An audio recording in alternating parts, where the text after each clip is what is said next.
അല്ല, കോൺഗ്രസ് ശരിക്കും ഈ വിഷയത്തിൽ ജനങ്ങളുടെ കണ്ണിൽ പൊടിയിടുകയാണ്. യഥാർത്ഥത്തിൽ കോൺഗ്രസിൽ നിന്ന് പുറത്താക്കുക എന്ന് പറയുന്നത് ജനങ്ങളെ സംബന്ധിച്ചിടത്തോളം പ്രധാനപ്പെട്ട ഒരു വിഷയമല്ല.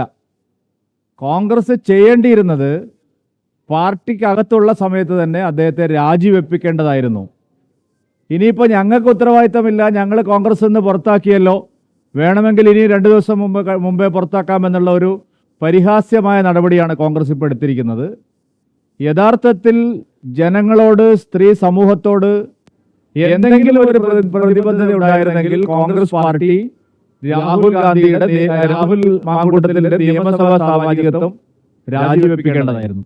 അതിന് തയ്യാറാവാതെ ഇപ്പൊ ഞങ്ങൾ പുറത്താക്കിയല്ലോ എന്ന് പറയുന്നത് ആളുകളുടെ കണ്ണിൽ വീഴാനുള്ള ഒരു തന്ത്രം മാത്രമാണ്. ഇവിടെ ഈ കേസിൽ രാഹുൽ മാങ്കൂട്ടത്തിൽ മാത്രമല്ല കുറ്റവാളി സ്ഥാനത്ത് നിൽക്കുന്നത്. കോൺഗ്രസിലെ പല യുവ നേതാക്കളും, പ്രത്യേകിച്ച് രാഹുൽ മാങ്കൂട്ടത്തിന്റെ രാഷ്ട്രീയ ഗുരുക്കളായിട്ടുള്ള പല യുവ നേതാക്കളും ഈ കാര്യങ്ങളിൽ സംശയത്തിന്റെ നിഴലിലാണ്.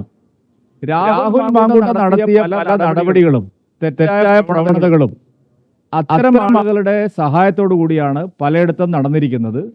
എല്ലാം അറിഞ്ഞുകൊണ്ട് കോൺഗ്രസിലെ പല നേതാക്കളും ഈ തെറ്റുകൾക്ക് കൂട്ടുനിൽക്കുകയായിരുന്നു. നിരവധി പരാതികൾ KPCC പ്രസിഡന്റിനും പ്രതിപക്ഷ നേതാവിനും രാഹുൽ മാങ്കൂട്ടത്തിൻ്റെ സന്തത സഹചാരിയും മെൻറ്ററുമായിട്ടുള്ള ഷാഫി പറമ്പനുമെല്ലാം എത്രയോ വർഷങ്ങൾക്ക് മുമ്പേ കിട്ടിയിട്ടുണ്ട്. ബോധപൂർവം ആ പരാതികളെല്ലാം ഒതുക്കി തീർക്കുകയായിരുന്നു അവർ ചെയ്തത്. അതുകൊണ്ട് രാഹുൽ മാങ്കൂട്ടത്തിൽ മാത്രമല്ല ഇതിലെ കുറ്റവാളി, കൂട്ടുപ്രതികളും ഉണ്ട് എന്നുള്ളതാണ് പരക്കെ കോൺഗ്രസ് പാർട്ടി പ്രവർത്തകർ പറയുന്നത്. മഹിളാ നേതാക്കൾ തന്നെ പറയുന്നു. കോൺഗ്രസിനകത്ത് നിരവധി മഹിളാ നേതാക്കൾ ഈ പരാതികളെല്ലാം നേരത്തെ ഞങ്ങൾ പ്രമുഖരായിട്ടുള്ള കോൺഗ്രസ് നേതാക്കളോട്, ഭരണഘടനാ പദവികളിൽ ഇരിക്കുന്നവരോട്, MP മാരോട് ഒക്കെ പറഞ്ഞിട്ടുള്ളതാണ്. അന്നൊന്നും കോൺഗ്രസ് പാർട്ടി ഒരു നടപടിയും എടുത്തില്ല. ഇത്രയും കാലം രാഹുൽ മാങ്കൂട്ടത്തിനെ നിയമസഭാ സാമാജികനായി സംരക്ഷിച്ചതിൻ്റെ ഉത്തരവാദിത്വത്തിൽ നിന്ന് കോൺഗ്രസ് നേതാക്കന്മാർക്ക് കൈകഴുകി ഓടിപ്പോവാൻ കഴിയില്ല. അദ്ദേഹത്തെ രാജിവെപ്പിക്കാനുള്ള അവസരം ഉണ്ടായിരുന്നു, അത് ചെയ്തില്ല. ഇപ്പോൾ ആളുകളുടെ കണ്ണിൽ പൊടിയിടാൻ വേണ്ടി മാത്രമാണ് ഈ പുറത്താക്കൽ നടപടി എന്നുള്ളതാണ് സത്യം.